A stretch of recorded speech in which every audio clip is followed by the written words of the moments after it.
Hello नमस्कार आदाब सलाम सत श्री अकाल केम छो कसे काय केरो हाल है केना छी यहाँ सब कैसन वानी हाउ आर यू कैसे हैं आप लोग केमो नाचो मनक्कम खम्हा गनी हुकुम केमती अच्छंती की खबर नमस्तो भ्यंग राधे राधे राम राम देवी और सज्जनों। आज के इस वीडियो में मैं राजा मिश्रा आपको बताने जा रहा हूं मिथुन राशि के बारे में कि मिथुन राशि वालों का आने वाला वर्ष 2025 आखिर कैसा रहने वाला है, किस मामले में बढ़िया रहेगा, किस मामले में खराब रहेगा, इसी विषय पर मैं आज के इस वीडियो में बात करेंगे। लेकिन उसके साथ साथ इस वीडियो में मैं आपको ये भी बताऊंगा कि मिथुन राशि वालों के लिए जो है सो कौन से वो अच्छे गुण होते हैं और कौन से वो बुरे अवगुण होते हैं, यानी कि मिथुन राशि वालों का अच्छा और बुरा दोनों गुण अवगुण भी बताऊंगा। उसके बाद जाकर के हम लोग चलेंगे वार्षिक राशिफल यानी कि 2025 की ओर। देवी और सज्जनों, आइए सबसे पहले ग्रह के स्थिति को जान लेते हैं। आप देखें कि कुंडली के 12वें भाव में देवगुरु बृहस्पति यहाँ पर विराजमान है, जो 14 मई 2025 से पहले तक यहाँ पर में रहेंगे और 14 मई 2025 को ये कुंडली के प्रथम भाव में अर्थात आपके मस्तक पर में आके विराजमान हो जाएंगे। 14 मई 2025 से लेकर के 18-10-2025 तक ये रहेंगे कुंडली के प्रथम भाव में और 18-10-2025 को चले आएंगे आपके कुंडली के दूसरे भाव में, यानी कि कर्क राशि में उच्च का होकर के देवगुरु बृहस्पति यहाँ पर में आ जाएंगे। देवी और सज्जनों, फिर 18-10 से 5 दिसंबर तक रहेंगे दूसरे भाव में और 5 दिसंबर को चले आएंगे कुंडली के प्रथम भाव में, फिर से आपके मस्तक पे आ जाएंगे। केतु की बात करूं तो केतु 29 मई 2025 से पहले आपके कुंडली के चौथे भाव में यानी कि कन्या राशि में रहेंगे और 29 मई 2025 के बाद कन्या से तुला में नहीं आते, ये कन्या से सिंह में यानी कि बकरी अवस्था में चलते हैं, ये तो यहाँ पर में आ जाएंगे। राहु देवता जो हैं सो कुंडली के 10वें भाव में रहेंगे 29 मई तक और 29 मई के बाद चले आएंगे कुंडली के 9वें भाव में यानी कि कुंभ राशि में। शनिदेव जो हैं सो कुंभ राशि में यानी कि कुंडली के 9वें भाव में 29 मार्च तक है और 29 मार्च के बाद चले आएंगे ये कुंडली के 10वें भाव में। तो इन सब का क्या प्रभाव पड़ेगा आपके ऊपर में, इस विषय को, इन सब बातों को जानने का प्रयास निश्चित तौर पर में हम लोग करेंगे।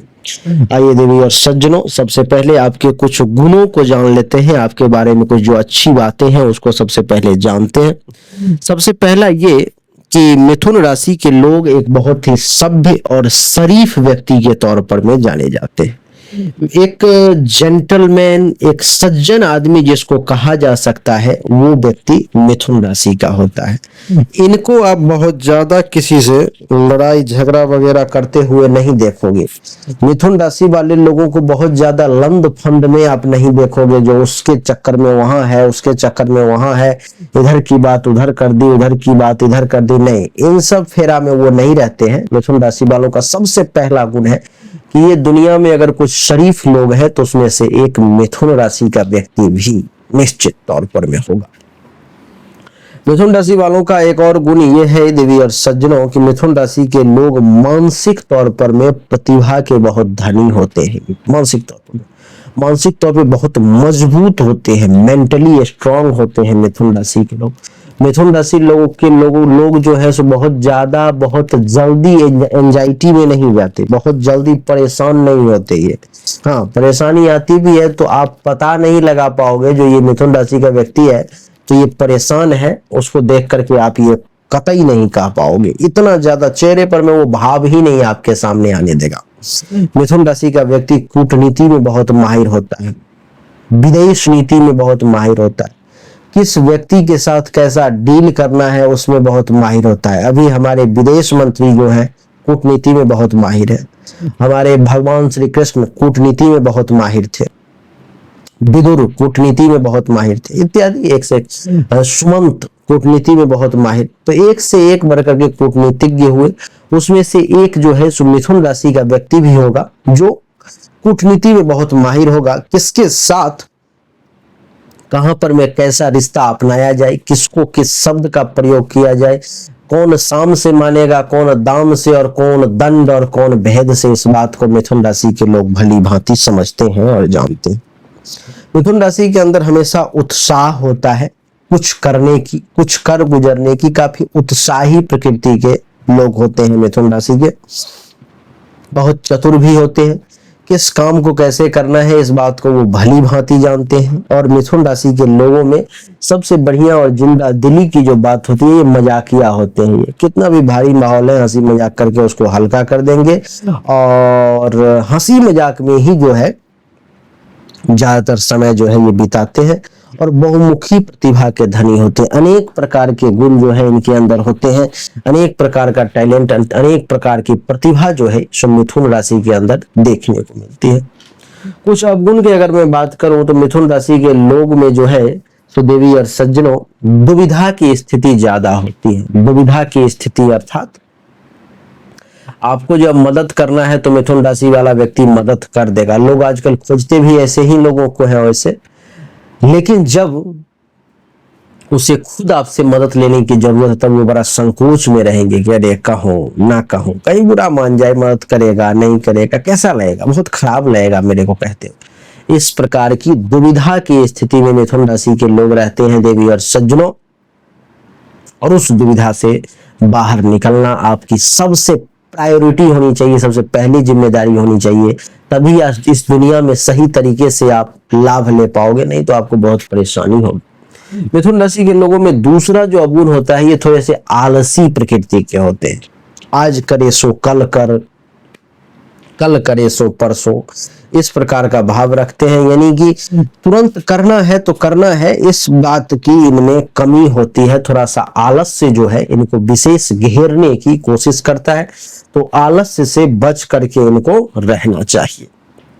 तो देवी और सज्जनों, ये कुछ गुण और कुछ अवगुण थे जो हमने मिथुन राशि के बारे में आपको बताने की कोशिश की। अब आप बताएंगे कि ये गुण अवगुण मिथुन राशि के ऊपर में, आपके ऊपर में कितना प्रतिशत लागू है, कमेंट करके हमें जरूर बताएं।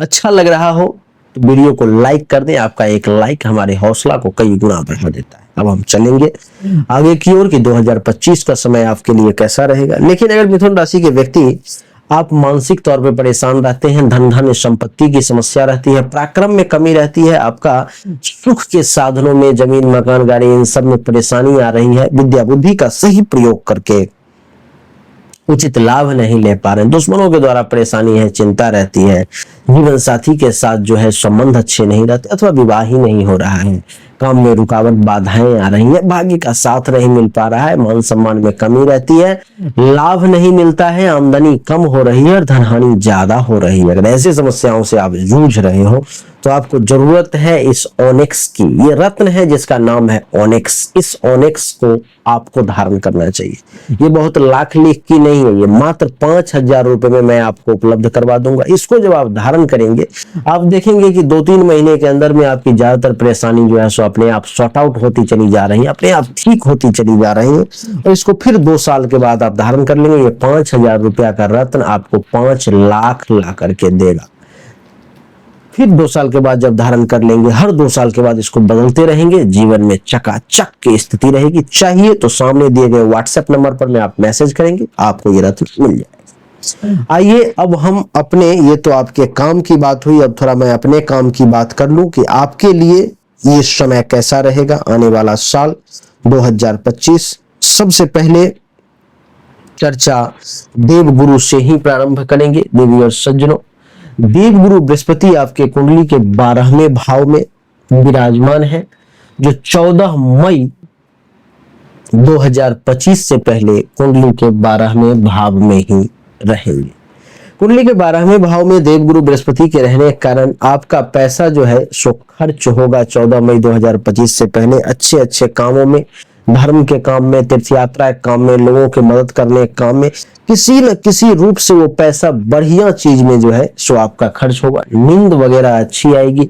किसी भी प्रकार की नींद की अगर कोई बीमारी थी, कोई हेल्थ वाइज इशू थी जिसमें कि नींद ही नहीं आ रही थी, नींद में ही परेशानी हो रही थी, बार बार जग जाना, लेट नाइट तक जगना, ऐसा अगर कुछ इशू था तो देवगुरु बृहस्पति 14 मई 2025 तक उस पर में काबू करने का प्रयास करेंगे। देवी और सज्जनों, जो लोग विदेश जाने के लिए लालायित थे, नहीं जा पा रहे थे, व्यवस्था नहीं बैठ पा रही थी, जुगाड़ नहीं हो रहा था, उन लोगों के लिए विदेश जाने का योग बन रहा है। वो लोग इस समय में निश्चित तौर पर वे विदेश जाएंगे।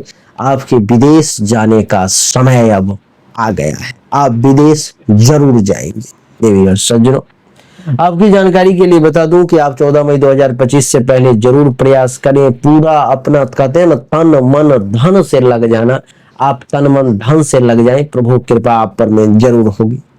ये जो 12वां भाव है, अस्पताल के खर्चा का भी है, कुछ पैसा आपका हॉस्पिटल में भी 14 मई 2025 से पहले जाएगा, चाहे वो जिस रूप में भी जाए, लेकिन जाएगा। आंख से संबंधित किसी प्रकार की कोई परेशानी थी, कोई इशू थी, तो उससे आपको निश्चित तौर पर में इस समय में राहत देखने को मिलेगी, उससे आपको निश्चित तौर पर में इस समय में आपको फायदा देखने को मिलेगा। 14 मई 2025 के बाद जब देवगुरु बृहस्पति कुंडली के प्रथम भाव में आ जाएंगे, अर्थात आपके मस्तक पर में आ गए, मस्तक पर में ज्ञान के देवता का आ जाना, आहा कितना अद्भुत संयोग है। देवी और सज्जनों, 14 मई 2025 से लेकर के 18/10/2025 तक देवगुरु बृहस्पति कुंडली के प्रथम भाव में रहेंगे और फिर 5 दिसंबर 2025 के बाद प्रथम भाव में रहेंगे। तो अभी जो मैं फल बता रहा हूं आपको, वो 14 मई 2025 से लेकर के 18/10/2025 तक और 5 दिसंबर 2025 के बाद का, यानी कि 18/10 से 5/12 के बीच का फल अभी बाद में बताऊंगा। तो पहले आप सुन ले 14/5/2025 से 18/10/2025 के फल और 5/12 के बाद का फल समझ ले। कुंडली का प्रथम भाव यानी कि आपका मस्तक, जहां पर में देवगुरु बृहस्पति विराजमान है, अर्थात आपके मस्तिष्क को सही डायरेक्शन देने का प्रयास करेंगे देवगुरु बृहस्पति। दिमाग में एक से एक नई उपज आती हुई नजर आएगी, दिमाग में एक से एक बेहतरीन जो है सो चीजें आपके सामने में आती हुई नजर आएगी और आपका दिमाग जो है सो खूब अच्छे तरीके से सही, गलत ट्रैक पर भी चला गया था तो अब ये उठना शुरू करेगा और पीक पे चला जाएगा 2025 में। बहुत अच्छे तरीके से आपका दिमाग काम करेगा।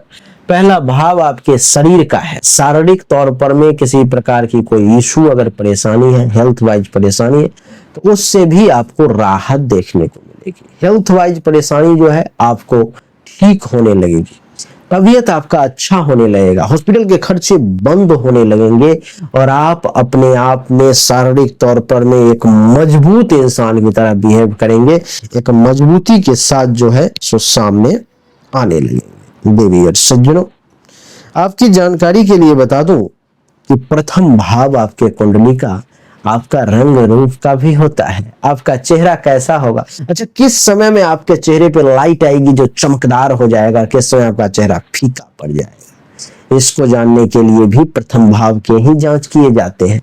तो इस समय में 14 मई 2025 के बाद आपका चेहरा जो है सो बहुत ही चमकदार, बहुत ही शानदार देखने को मिलेगा, बहुत ही सुंदर चेहरा आपका देखने को मिलेगा और आप बहुत बेहतरीन तरीके से जो है सो एंजॉय करेंगे अपने आकर्षण को, अपने रूप रंग को, क्योंकि इस समय में आपके चेहरे में वो आकर्षण शक्ति आ जाएगी जो कोई भी सामने है तो उसको खींच करके अपने पास, पुरुष है तो स्त्री को, स्त्री है तो पुरुष को खींचने की शक्ति जागृत हो जाएगी। देवी और सज्जनों, कुंडली के प्रथम भाव में देवगुरु का बैठना ये भी दर्शाता है कि आजकल बॉडी का कट, शेप एंड साइज भी बहुत डिपेंड कर रहा है, जो भाई सिक्स पैक है कि नहीं, लड़कियों का शरीर बढ़िया दिख रहा है कि नहीं, लड़कों के अंदर बॉडी खूब बढ़िया दिख रहा है कि नहीं, वो सब भी बड़ा डिपेंड करता है। तो आप लड़के हो या लड़कियां, आपके शरीर की आकृति बहुत सुंदर, बहुत खूबसूरत, लोगों को आकर्षित करने वाला बन जाएगा इस समय में।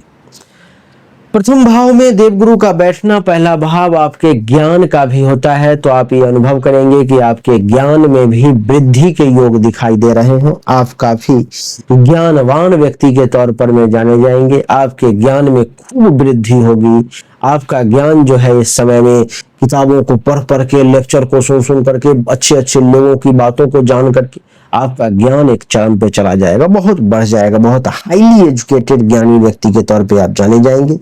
बल की भी कमी महसूस नहीं होगी। पहला भाव आपके विवेक का भी होता है, तो विवेक का भी आपको सहारा मिलेगा, आप विवेकशील व्यक्ति कहलाएंगे। पहला भाव जो है सो आपके चरित्र का भी होता है, आपका चरित्र कैसा होगा, आपका शील स्वभाव कैसा होगा, उसका विभाव पहला ही होता है।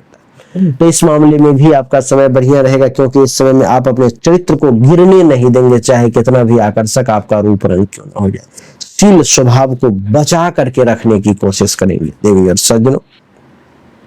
पहले भाव में बैठा हुआ ये देवगुरु 29 मई ने 14 मई 2025 से लेकर के 18/10/2025 के बीच में आपसे कोई ऐसा बड़ा काम करवाएगा जिससे आप स्वयं और आपके परिवार वाले भी आप पर में गौरव करेंगे, आप पर में गर्व करेंगे। उन लोगों को बड़ा अच्छा लगेगा कि भाई मेरे कुल खानदान में भी कोई बालक ऐसा जन्म लिया जिसने ये सब काम किया। बड़ा अच्छा और खूबसूरत उनको महसूस होगा देवी और सज्जनों। इतना ही नहीं, आपके अंदर इन सब के बावजूद विनम्रता बनी रहेगी, अहंकार को प्रवेश नहीं देंगे और स्वभाव बहुत बढ़िया रहेगा। यहां से पंचम दृष्टि देवगुरु की जब कुंडली के पंचम भाव पर में देवी और सज्जनों पड़ेगी, तो कहते हैं महर्षि कि जो लोग संतान के लिए लालायित थे, संतान की इच्छा पूरी नहीं हो रही थी, उन लोगों को संतान के इच्छा पूर्ति का भी ये समय होगा। उसमें भी पुत्र प्राप्ति के योग आपके लिए बनते हुए नजर आ रहे हैं। आप एक सुयोग्य माता पिता बन सकते हैं। और अगर आपका संतान पहले से ही है, पढ़ाई लिखाई करने वाला विद्यार्थी है, तो पढ़ाई लिखाई में वो बेहतर से बेहतरीन होता चला जाएगा। अगर काम करने वाला है, किसी कॉर्पोरेट कंपनी में है अथवा किसी भी जगह पर में अगर कोई काम कर रहा है, तो उसके प्रमोशन इंक्रीमेंट वगैरह के योग बनेंगे, उसका परफॉर्मेंस बहुत अच्छा होता हुआ चला जाएगा। ये पांचवा भाव देवी और सज्जनों आपके बुद्धि का होता है। इस समय में आप काफी बुद्धिमान व्यक्ति के तौर पर में जाने जाएंगे। इतना ही नहीं, पांचवा भाव विद्यार्थी वर्ग के लोगों के लिए विद्या का भी और सभी के लिए विद्या का उसे कहूं तो होता है, जिसका अर्थ ये कि आपको पढ़ाई लिखाई में रुचि आएगी, ज्ञान को अर्जित करने का, पढ़ने का शौक जागृत होगा। और पंचम भाव पर में दृष्टि ये भी दर्शाता है कि आपके यश में भी वृद्धि होगी, आप यशस्वी भी कहलाएंगे। पंचम भाव पर में दृष्टि ये भी दर्शाता है कि इस समय में आपके चाहने वाले लोगों की संख्या भी बढ़ जाएगी। आप देखेंगे कि अगर आपके घर में 2 लोग चाहने वाले थे, 5 नफरत करने वाले थे।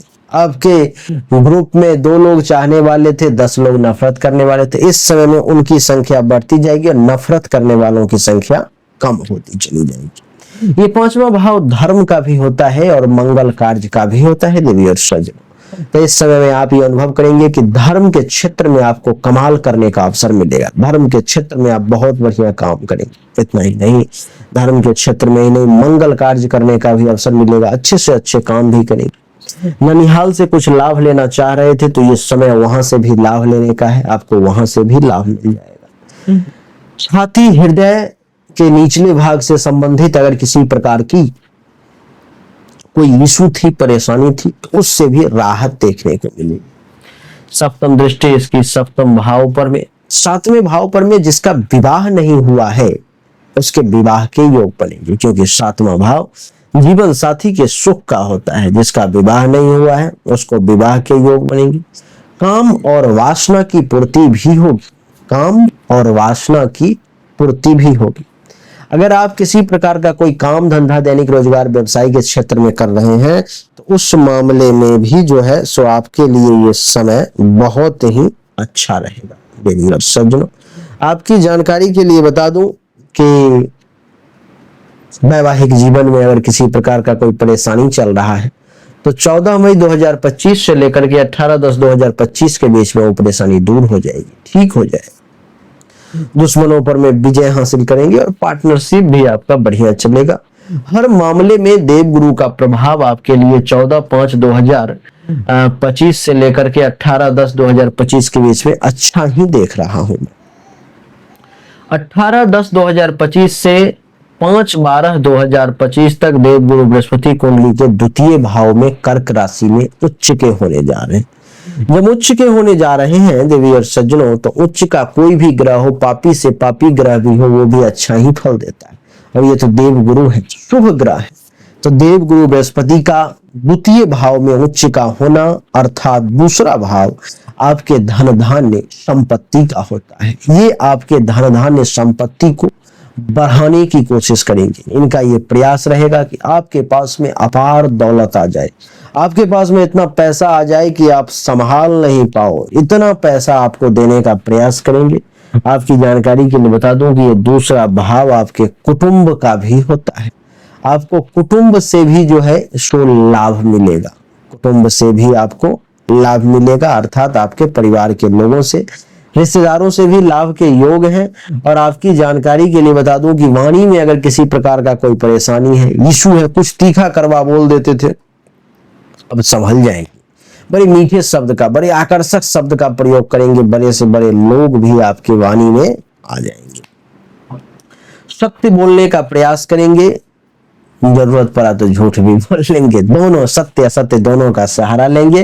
दान पुण्य करने का खूब बढ़िया अवसर आपको प्राप्त होगा, भोजन भी अच्छे अच्छे प्राप्त होंगे और पड़ोसी से भी लाभ लेने का योग आपके लिए बनेगा।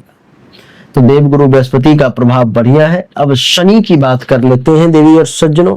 शनिदेव जो है सो 29 मार्च से पहले कुंडली के नवम भाव में है, अर्थात नवम भाव का अर्थ है कि आपको भाग्य का अच्छा खासा साथ मिलने वाला है। 29 मार्च 2025 से पहले यानी कि प्रथम 3 महीने शनिदेव आपको भाग्य का बढ़िया साथ देने वाले हैं। आपका ज्यादातर काम भाग्य भरोसे होता हुआ नजर आ रहा है। धर्म का पालन करने में भी शनिदेव मदद करेंगे 29 मार्च से पहले। तीर्थ यात्रा वगैरह भी कुछ कर सकते हो, यश में भी वृद्धि होगी, ससुराल से भी लाभ के योग हैं और संत महात्मा ऋषि मुनि ब्राह्मण आचार्य का भी आपको सुख प्राप्त होगा। शनि की तीसरी दृष्टि एकादश भाव पे पड़ रही है, तो ये दर्शा रहा है कि पैसों की आमदनी के क्षेत्र में भी ये समय बढ़िया रहेगा, लाभ भी ज्यादा मिलेंगे, उपलब्धि की प्राप्ति और मनोकामना की पूर्ति भी होगी, सीनियर्स का सपोर्ट भी मिलेगा। 29 मार्च के बाद जब शनिदेव कुंडली के 10वें भाव में आ जाएंगे तो आप देखेंगे कि आपको पिता से लाभ मिल रहा है, पैतृक संपत्ति से फायदा मिलने लगेगा, पैतृक संपत्ति से लाभ मिलने लगेगा, काम धंधा बढ़िया चलने लगेगा, पद प्रतिष्ठा मान सम्मान में भी खूब वृद्धि होने लगेगी और किसी अधिकार के लिए अगर आप लड़ रहे थे जो आपको नहीं मिल रहा था वो इस समय में मिल जाएगा। शनि के बाद अगर राहु की बात करें तो राहु देवता जो है 29 मई से पहले कुंडली के 10वें भाव में है। ये भी आपको सरकार से लाभ लेने में कुछ परेशानी कुछ अड़चन देने की कोशिश करेंगे 29 मई तक और 29 मई तक। और 29 मई के बाद जब ये भाग्य के घर में शनि के राशि में आ जाएंगे तो फिर ये भी आपके लिए खूब बढ़िया, खूब ट्रेवलिंग, खूब यात्रा वगैरह करवाएंगे। और केतु देवता भी जो है 29 मई से पहले 4थे भाव में है, तो ये कन्या राशि में है, तो ये आपको बढ़िया रिजल्ट देंगे। 29 मई से पहले ये आपको सुख में वृद्धि, जमीन मकान गाड़ी अचल संपत्ति का सुख ये सब देने का प्रयास करेंगे। और 29 मई के बाद कुंडली के 3रे भाव सिंह राशि में आ जाएंगे, तो ये जो है सो आपको गुप्त शत्रु के द्वारा भीतर ही भीतर डैमेज करवाने की कोशिश करेंगे, उस मामले में थोड़ा सावधान। तो देवी और सज्जनों यही था मिथुन राशि वालों के लिए 2025 की कहानी, जो बड़ा संक्षिप्त में हमने आपको बताने की कोशिश की है। उम्मीद जरूर करता हूं कि ये छोटा सा वीडियो आपको अच्छा लगा होगा। अगर आपको अच्छा लगा, पसंद आया, इस वीडियो को लाइक करें, शेयर करें, चैनल को सब्सक्राइब करके इसके बेल आइकन के बटन को दबा दें। एक बार फिर से आप सभी का बहुत बहुत धन्यवाद। Thank you so much. जय हिंद, वंदे मातरम। बोलिए राधे राधे, राम राम।